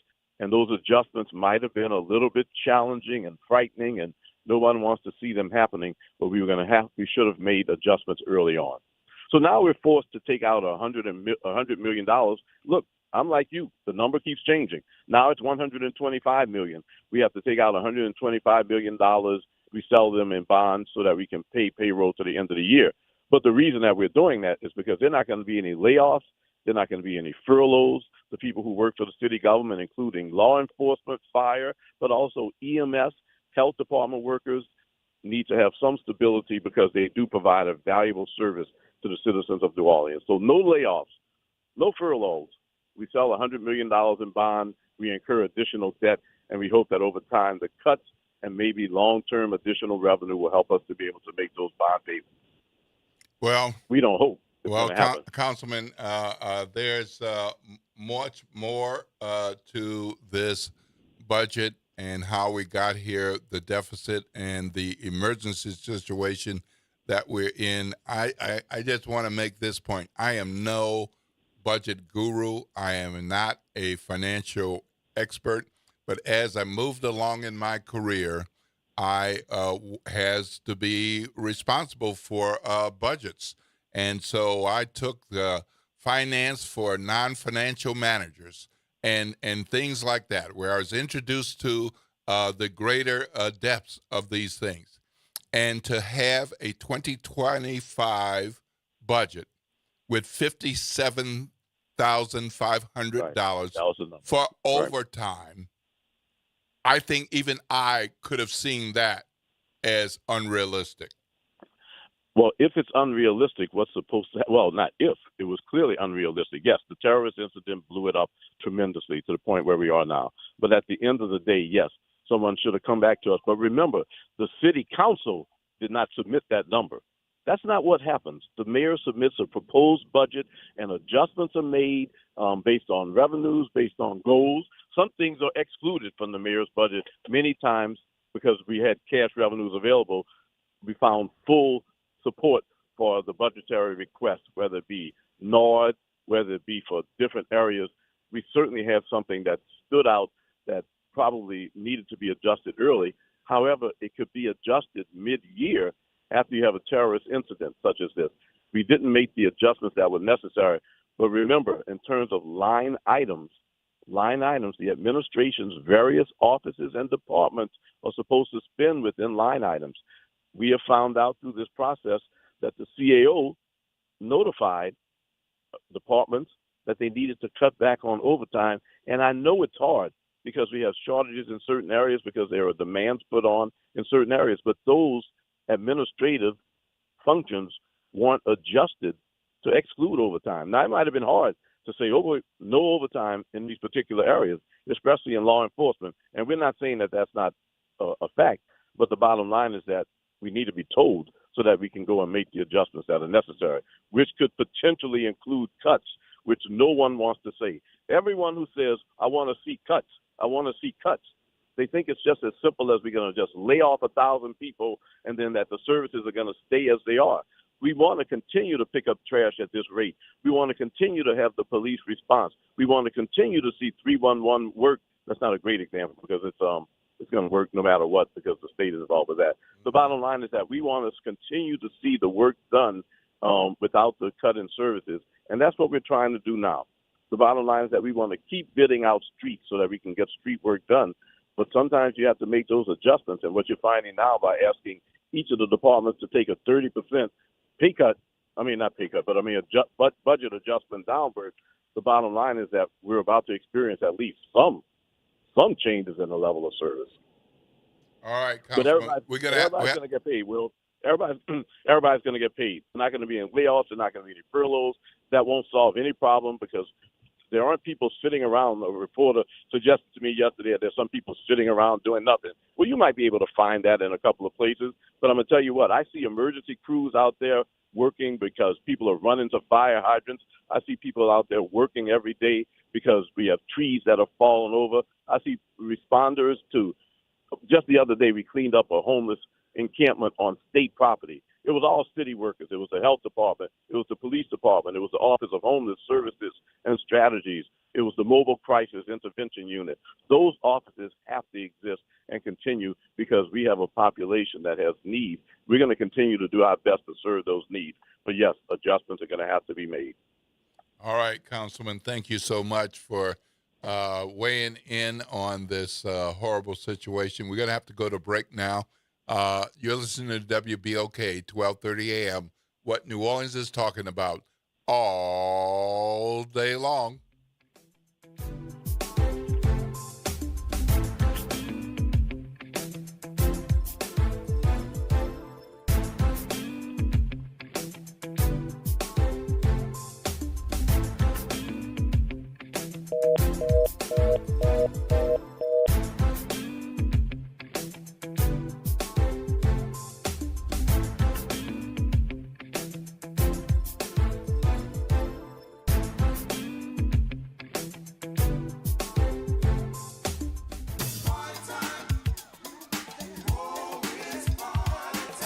That's right. It's party time each and every Sunday night at 7 p.m. on WBOK. It's the Throwback Throwdown with DJ Wick as he brings you the best in old school from the 70s, 80s, 90s, and the early 2Ks. Plus, the party goes to another level at 9 p.m. with the Throwback Throwdown Party Mix to round out the night. It's the Throwback Throwdown Sunday nights at 7 p.m. on WBOK and on the World Wide Web at WBOK1230.com. I'm Daryl Forges with WDSU News, and here's your headlines.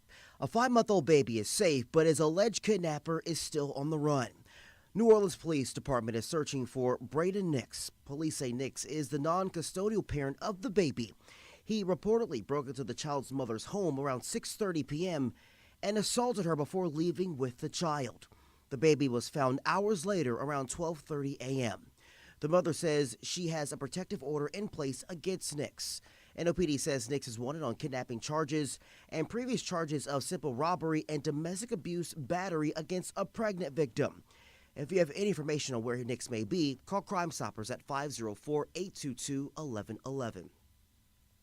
The City Council is expected to vote Thursday on whether to ask the State Bond Commission for approval to borrow up to $125 million to help fix their budget crisis. It's essentially a payday loan for the city. Officials blame the cash crunch partly on the city burning through millions in reserves this year and not properly budgeting for overtime. It's unclear if the city can get the money on time or even if the state will approve it, leaving many wondering how long it'll take and if payroll can be covered. And the Pelicans lose their season opener last night against the Memphis Grizzlies. It started great for the Pels, who were up 15 points in the first quarter, but things got messy in the third quarter. And the Grizzlies went on a 19-0 run after halftime. Zion Williamson led the Pelicans with 27 points, but it wasn't enough. The final for Memphis, 128-122. Tomorrow, the Pelicans have their first home game against the San Antonio Spurs. I'm Daryl Forges, and that's your headlines for WBOK, and have a great day. Tired of the impersonal one-size-fit-all style of banking? You deserve a bank that delivers exceptional service and personalized attention to your needs. That's the Home Bank Standard. Since 1908, Home Bank has been a trusted financial partner for businesses and families because we go the extra mile to help you reach your goals. See for yourself why Home Bank is good for business, good for life. Stop by any New Orleans area location or find out more at home24bank.com. Home Bank, member FDIC. Are you passionate about community safety and police accountability? Tune in to The Monitor's Mic, where we talk about oversight, policing, and you. Hosted by the Office of Independent Police Monitor, we're here to shine a light on policing issues that matter, from real-time policing updates to in-depth interviews. Get the facts and stay informed. We're breaking down complex issues, highlighting community voices, and holding people behind the badge accountable. Join us for an informative hour every Friday at noon on WBOK. Your city, your police, your show. The Monitor's Mic. You've got responsibilities, But that doesn't mean your dreams are on hold. At Southern University at New Orleans, our evening and weekend college is designed with your life in mind. Finish your degree. Start a new one. On your time, your degree, your schedule. No excuses, just opportunity. Visit suno.edu and make your next move today. Looking to join an organization that is committed to help promote economic development in New Orleans East? Look no further.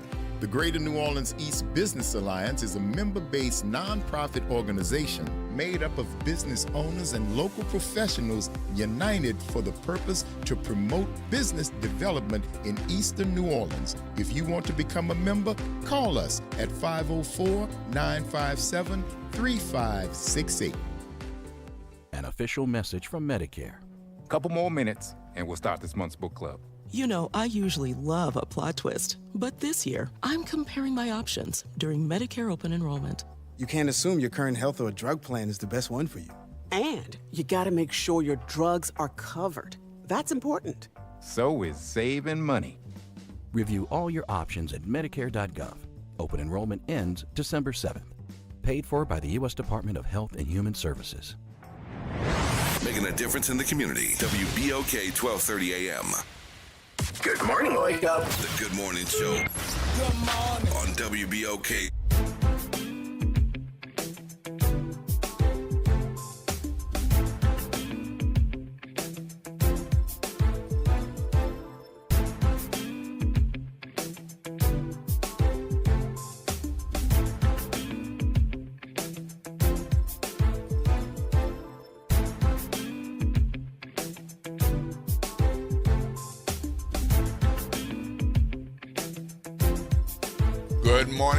Good morning, New Orleans, and welcome back to the Good Morning Show right here on WBOK 1230 AM. I am Will Sutton. I'm flying solo here today in the studio, but I am not alone. I've got you, the WBOK family of listeners, and whether you are listening on AM radio at 1230, on the internet, which of course is nation and worldwide, or on Facebook Live, where you can listen and watch. But please, please, please don't watch while you're driving. I know it can be tempting, but please don't do that. We've got a caller. Good morning, Elmore. Yes, sir. How you doing, Mr. Sutton? Fabulous. How are you, sir? Oh, man, it's a pleasure listening to you. I call the station often, but this is the first time I've had the pleasure to talk to you. All right. Well, I'm happy to hear from you. What's on your mind? Yes, sir. You know, I listened to Jerusalem yesterday, and maybe something I misunderstood. He was talking about what's got this budget kind of haywire is the projected money they was getting from the federal government with FEMA. Now, educate me, because I thought I understood it clearly from someone else that when the infrastructure money came from Biden, remember when the bill was passed and Biden gave a lot of cities during COVID a lot of money for infrastructure. To understand, like Mr. Sutton, that money is allocated to go just where it's supposed to go. If you don't spend that money in a certain period of time, the federal government wants their money back. So what I'm saying is, I'm kind of confused, because I talk to people just like you do, and we used to talk to ourselves and say, man, all that money that Biden gave to all those cities, what are they doing with their money? Well, what is the mayor doing with their money? And we used to question, like New Orleans East, we ain't never seen them do nothing out here. So it was always curious to me with the sudden that I've never heard nobody say, well, you know, District E got a certain amount of money, or New Orleans East got a certain amount of money, or the Ninth Ward got a certain amount of money, and we could concentrate on roads, infrastructure, stuff like that. So educate me on something maybe I don't understand, because Jerusalem said something about because of the shutdown with the federal government, they're not getting all their money, but I thought they got their money already. Well, yeah, there are so many factors weighing in on this. Some of it is seems to be clear lack of good budgeting. Some of it is falling short in revenue collections based on projections. and some of it is a failure to budget overtime at a adequate level based on history, and then unexpected overtime, which I don't think any of us can complain about unexpected overtime after a terrorist attack like we had the first day of the year, or the overtime resulting from all that snow on that strange day that we had. But seems like some other things needed to be in place, and that there were warning signs that City Council says they did not receive those warnings. The finance office says, yes, you did. So there's some difference of opinion there, but we got to keep moving through this to figure out not just what happened, but also what are we going to do. Thanks so much for your call. Oh, go ahead. I appreciate it. Thank you very much. All right, thanks, thanks, Elmo. Have a blessed day. Thank you, buddy. Yeah. All right. We have another call. Ms. Matthews, good morning. Good morning, Mr. Sutton. What I wanted to say, I was listening to the councilman, and I think it would be helpful if, when they're on there, we could call in to ask the questions or make the comments directly. Because what I had to say is, if the lady from the finance department said that they sent them reports, to me, they're acting like they had no clue that this city was in trouble. And you can't make me believe that somebody didn't know some of these problems existed before the election. Because here we have the election, and by the next week, all of a sudden, all of this is coming out. And I feel like that's dereliction of duty if you don't read the reports, if people are sending them to you. And even if you say you didn't, it makes New Orleans look so buffoonery that this city is being operated like this. Mm-hmm. And the other thing I have to say, I resent, they always want to come at the citizens for more money. Don't they know that most of the citizens here are not rich? We already being taxed to our limits. You're paying more money every time you go to the grocery store. You're paying higher insurance prices. To me, it's always they mess up, then they want the citizens to correct the problems. Which I'm saying, to me, I already had said with the election, why would we elect the same people to office when they had all the problems before? I felt like they wasn't very professional. They were so busy engaging in personal likes and dislikes rather than working on the greater good of the citizens. That was my opinion. And, I'm saying I'm just sick and tired of every time it's a problem, they want to raise the rates on everything in the city. The rates are already high enough, in my opinion. The citizens shouldn't have to be paying. We're already paying it. And they're talking about, when he was saying about the homestead exemption, man, I'm paying 3 or 4 times the amount of taxes that I was paying before Katrina. So to me, they're already getting more money out of you. But every time something happens, then the other thing I'm finding out from listening to your station, we paying for trash collection twice a week, and we only get it once a week. But then I'm finding out they say they collect in the French Quarter every day. So, okay, if they collect in the French Quarter every day, then the people in the French Quarter should be paying more for trash collection. Why are we all paying the same rates and we are being gypped out of the services? So that's basically what I wanted to say. All right. Well, I'm glad you called in, and know that we were accepting calls while the councilman was on. And so we did that as the calls were coming in, but with the councilman having to go, so we missed that opportunity. But stay tuned today, and again tomorrow. We'll be talking about this some more tomorrow, and maybe we can have the timing work so you can get a call in while a guest is on because I was on hold. Okay, then. All right. Thank you so much, Ms. Matthews. Have a blessed day. We've got another call.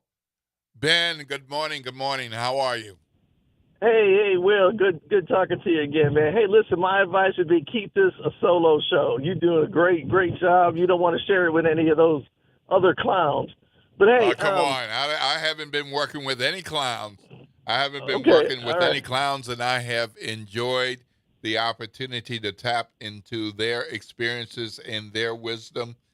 We each bring something different, and I like that. I mean, it's like some good New Orleans Creole food. If you didn't put the different seasonings in, it would be bland. Okay. Well, hey, look, the other day, remember I called up and said that the New Orleans police, how they were lazy and how they were ripping off the taxpayers? Yes. Okay, all right. Now, I think the very next day there was a story that came out, and I think you guys may have already covered it, about the state police Troop NOLA making the arrest of the ATV and the dirt bike riders in the downtown area. Yeah, I remember that. Okay, all right. Well, if for anybody who doesn't know, anybody who goes downtown, this has been going on for years, okay? They have the ATVs with no license plate, the dirt bike with no license plates. They some of them were even stolen, and these guys are riding around with guns and drugs and large amounts of money, terrorizing the downtown area for years. And the New Orleans police making all this overtime. They say we can't do anything because we of the consent decree, we can't chase anyone. Well, the state police figured it out a different way. What they did, the state troopers with Troop NOLA, they waited until they all gathered at a gas station in the 7th Ward, and then Troop NOLA rolled in with about 9 or 10 troopers, locked off the gas station, and arrested all these knuckleheads there.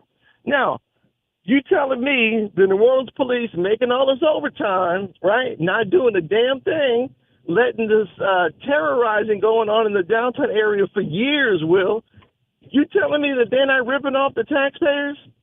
I mean, they couldn't do in years what the Troop NOLA did in one night. It is, I mean, this is just one example of it. It is malfeasance. They're charging the taxpayers out the wazoo with this overtime to sit around and do absolutely nothing. And now the chickens are coming home to roost. And so you need to look at the chief, who some of the callers call grandma. You need to look at her and this overtime. And the first thing they need to do with the New Orleans police is to stop all overtime, period. Next thing they need to do is to accept the National Guard to come in, because the National Guard is not charging the city. The feds are paying the National Guard. And so with the National Guard, you've got free help for nothing. And stop all of this. Well, we want to stop Donald Trump, and we want to do that. You're cutting off your nose to spite who? Donald Trump? I mean, this is just one example of what I was explaining in one of my previous calls. I hear you, Ben, and there are different ways to look at different things, and I hear what you're saying. There are, lots of things to consider.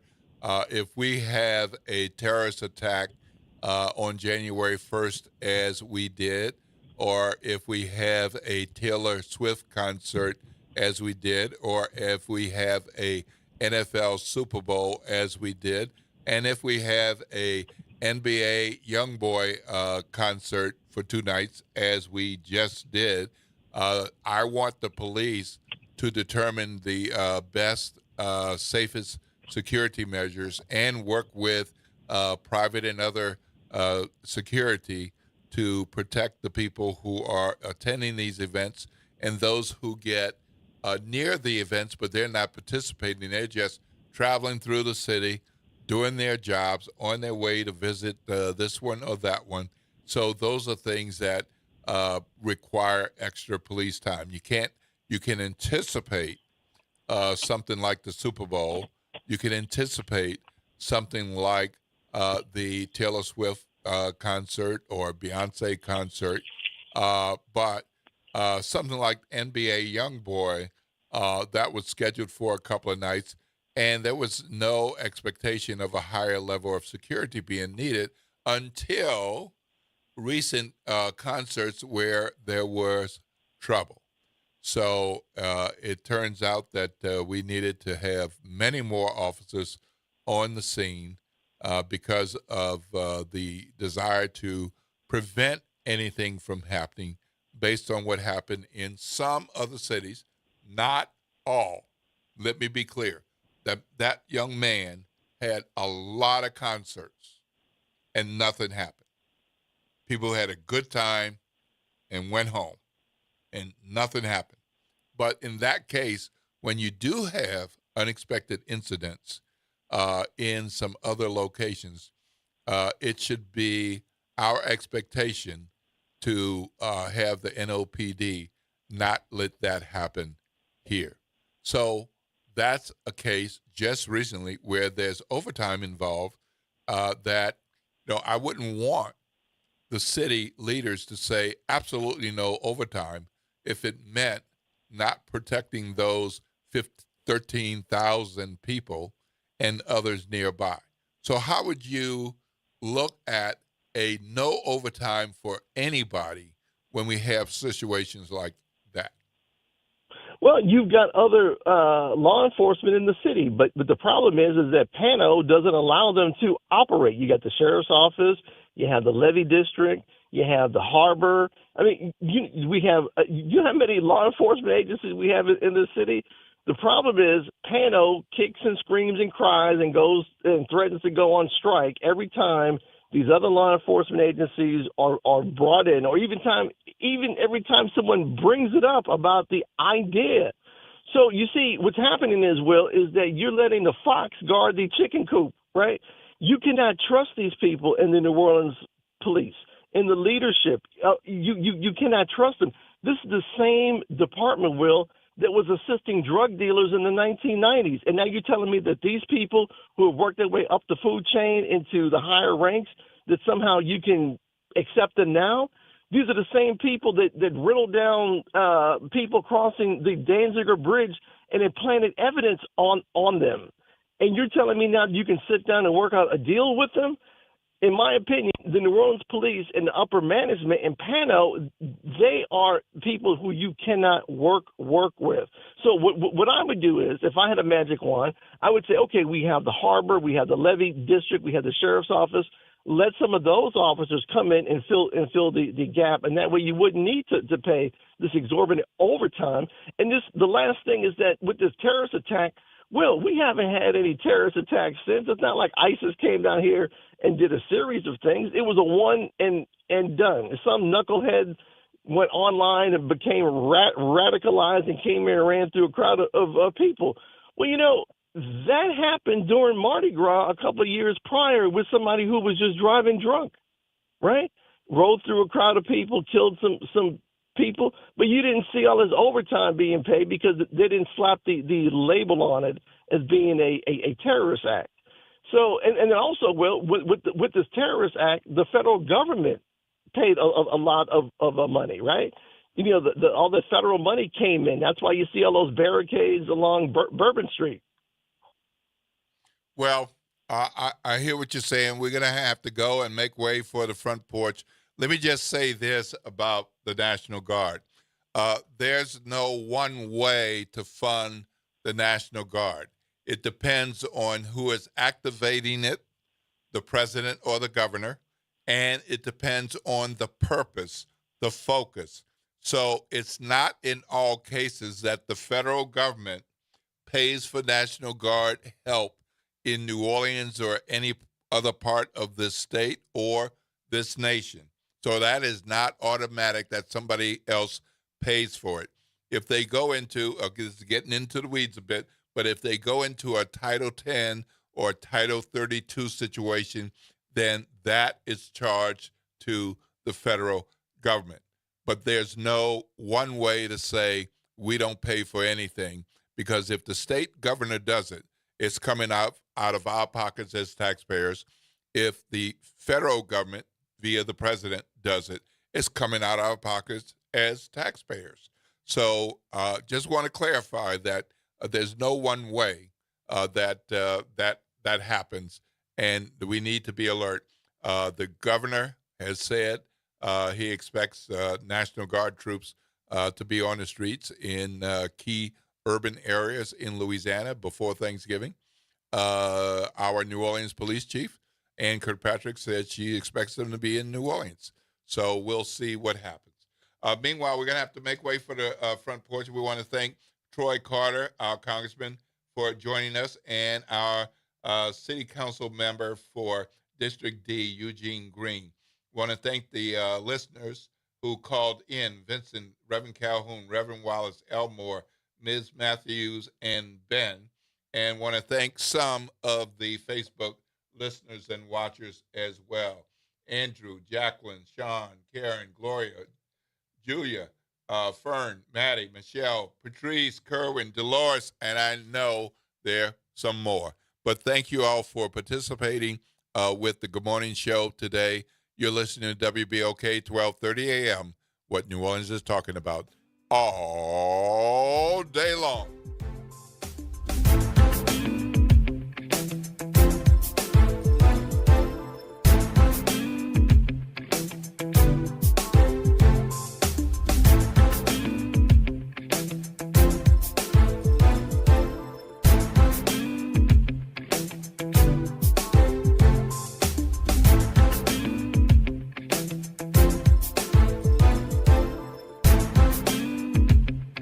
This is your news update for WBOK from WDSU. For all your news and weather, watch WDSU News, New Orleans' leader in live, local, late-breaking news. Today at noon and 4 p.m. Another seasonal day is ahead. Lower humidity sticks around. We'll see a few more clouds for today. Highs about average, looking at the upper 70s to the lower 80s for us.